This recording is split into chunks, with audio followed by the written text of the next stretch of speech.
ভাৰতে মোৰ মন গঢ়ি তুলিছিল, মোৰ পৰিচয় কঢ়িয়াইছিল, মোৰ বিশ্বাসক প্ৰভাৱিত কৰিছিল আৰু মোক মই যি হওঁ সেইটো তৈয়াৰ কৰিছিল।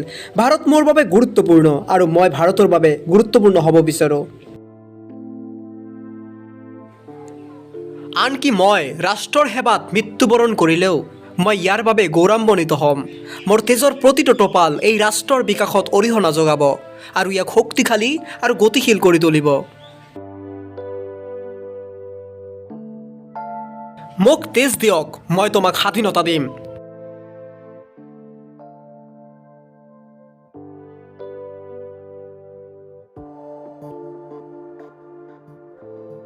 আমি শান্তি আৰু শান্তিপূৰ্ণ বিকাশত বিশ্বাস কৰোঁ, কেৱল নিজৰ বাবেই নহয়, সমগ্ৰ বিশ্বৰ লোকসকলৰ বাবে।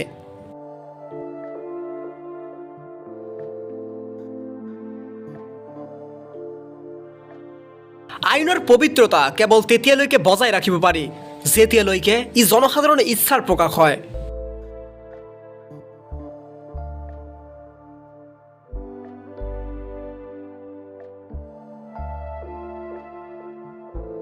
সদায় চিন্তা আৰু শব্দ কামৰ সম্পূৰ্ণ সমন্বয়ৰ লক্ষ্য ৰাখে।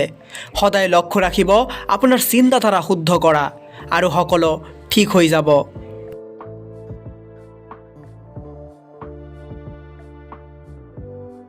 এখন দেশৰ মাহাত্ম্য ইয়াৰ প্ৰেম আৰু ত্যাগৰ অদম্য আদৰ্শত নিহিত আছে, যি জাতিৰ মাতৃসকলক অনুপ্ৰাণিত কৰে।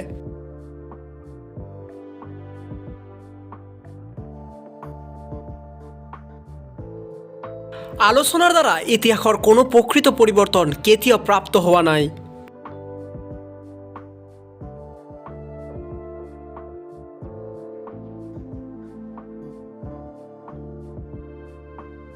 স্বাধীনতা মোৰ জন্মগত অধিকাৰ আৰু মই এইটো পামেই।